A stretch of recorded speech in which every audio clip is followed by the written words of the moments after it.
Brian Bowersock, the Auto Man here. Today we're talking about tires and alignment on your vehicle and how important it is. It's a great idea to keep a great eye on tires. Often vehicles these days run with a lower profile tire, and when tires start to wear out, it's very hard to tell if the inside edge has lost the rubber and we have cords sticking out.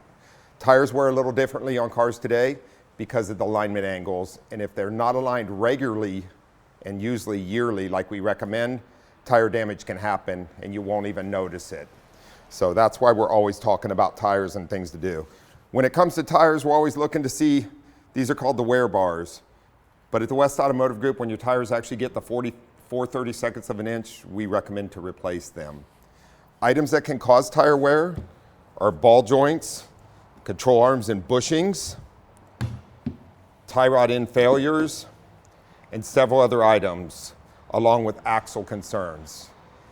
If you have your vehicle aligned yearly, you'll keep your tires in really great working order, you'll keep your vehicle safe on the road, and prevent blowouts and damage. Always remember to watch the tire monitor light on your vehicle, and it's a good idea to check tire pressure yourself every 30 days or so.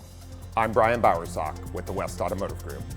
Watch for the Auto Man Fridays on the CW San Diego, sponsored by the West Automotive Group.